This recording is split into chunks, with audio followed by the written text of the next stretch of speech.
Yes, arafo mamu nyina kwaba e de over platform yi so host na agi e na woni me aboard mponimpu arafo e de na si je say papa friend say apostle Kwadwo Safo kantanka e na ye chem say wodo so no asori na ye nim no e Occûltic group ye de nsem nyina e bro na ye ntie ne bra cluster e de na meso se video wi obaje bre no ahwama na kwakwesi awie Apostle Kwadwo Safo was a dirty slave driver. Kwesi Pratt goes wild on Christo Safo.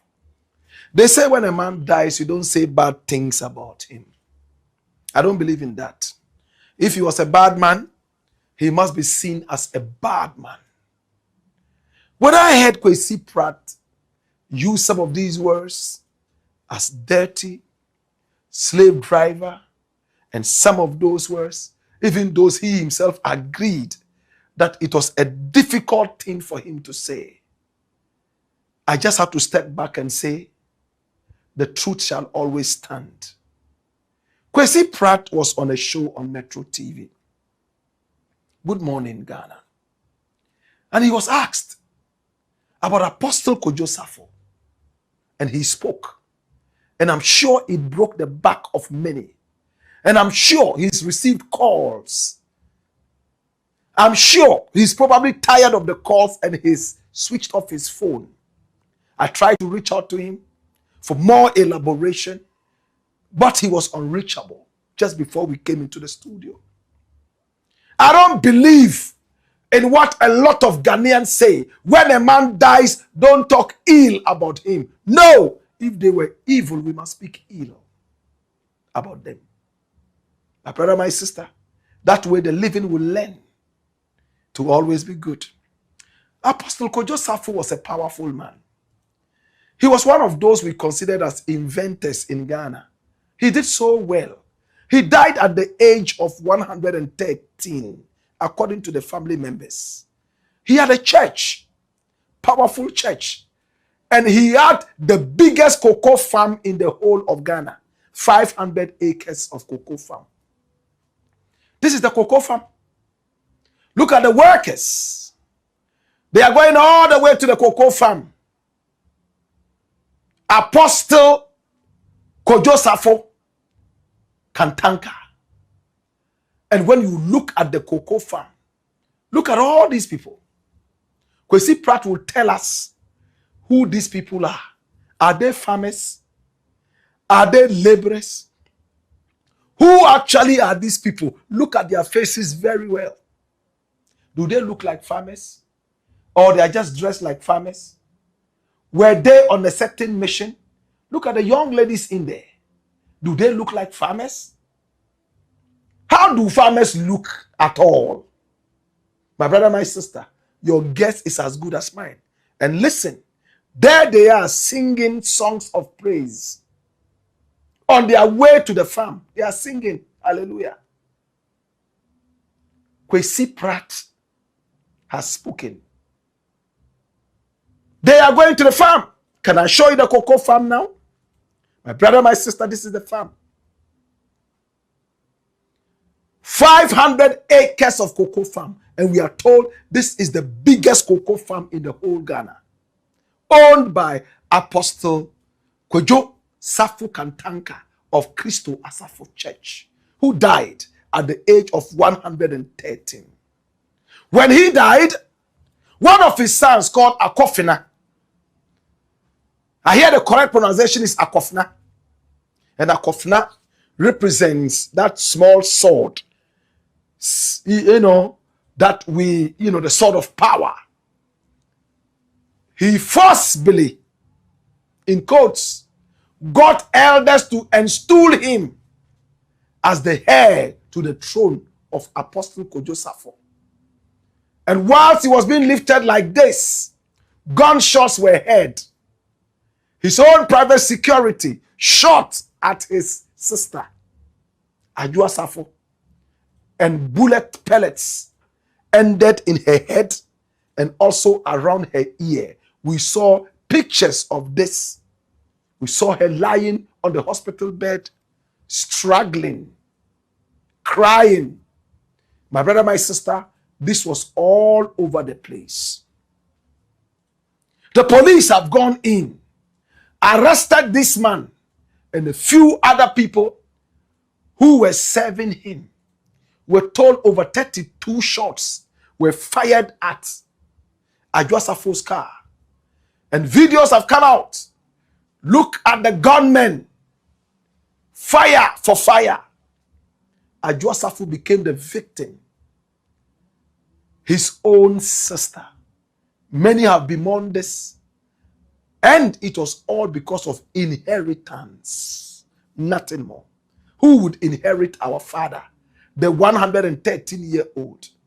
Of course, the father loved this man so much. He put him in charge of so many different things. But he had also adopted a lot of people. Hundreds of them that he was feeding.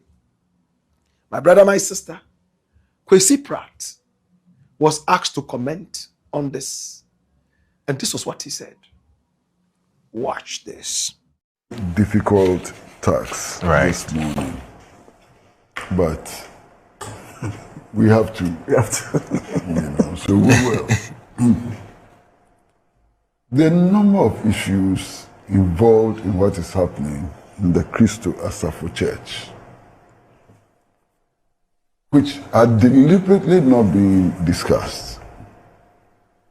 Now, a couple of days ago, I happened to have been on a similar platform with a leading member of the New Patriotic Party, and he was hesitant to discuss the matters because of the involvement of ex-Honorable Adra Safo. Right. Because they belong to the same party and they are friends and so on. So these kinds of considerations, usually political, have not enabled us to discuss this matter dispassionately and to bring out all the elements.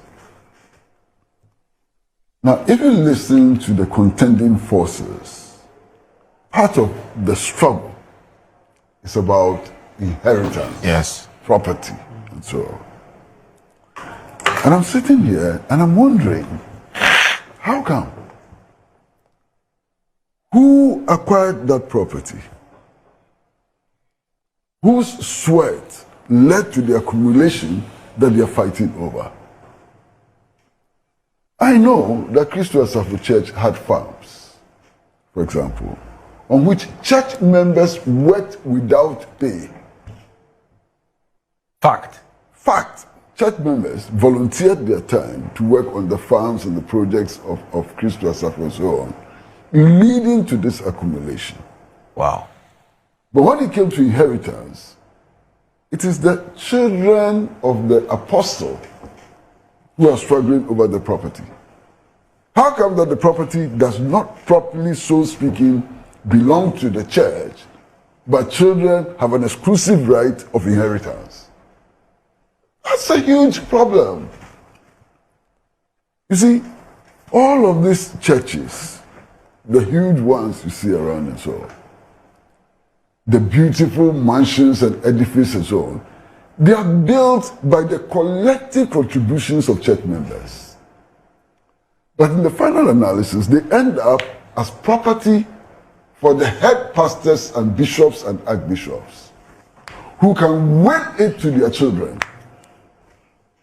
So you can be a church member, you can pay your tithes, you can offer voluntary service, you can contribute as much as you can in order for the church to accumulate wealth, but you have no right to that wealth.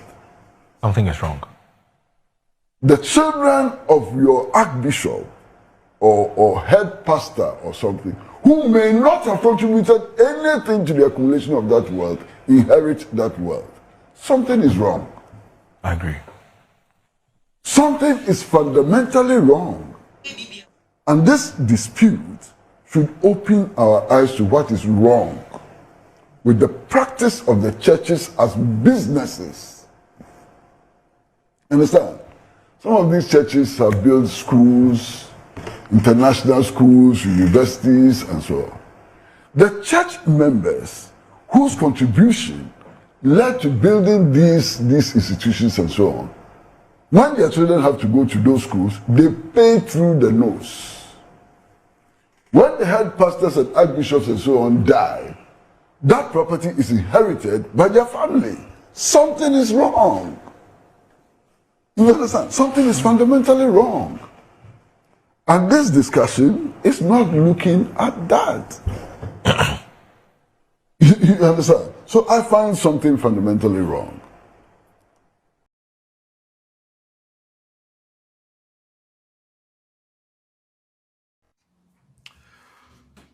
It's an 8-minute discussion. We decided to shorten it.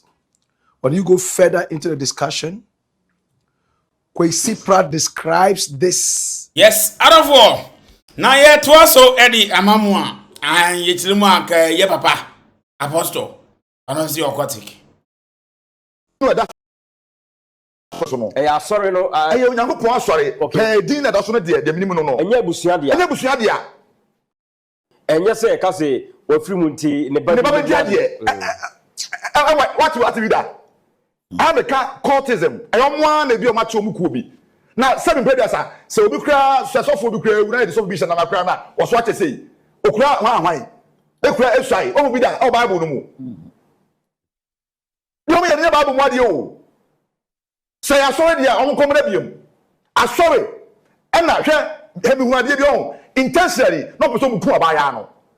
Hwe obi onim secret yi bia no so baade na we say we should try no no pass time no but when you hear face ah face no no thinking say mammy teach just because so obi o bia no the person say time no pa no pass na etimi na de enko bi na de obeye waye no waye then you free time say asori dia I didn't know almost so for certain dia no o manya na asori dia mo no ko one fee why nti wokore de be woni fi ho asano no ka de no mu nyina se mbele se mfa kwa mu nti onso ko ho ko mo me fe se babu mu kura anya babu basam kura ayo mo no mate omu kuo no mo ye bibi because menti bi da nyina e kwa so ni bi obi akobi we nya hinye bi no omu die ti bi se ya hinye na enya hinye dia o ho asori a ye se sofu bi awu sofu aso no wo dia na ye se ne ba na edi ade So what's your say?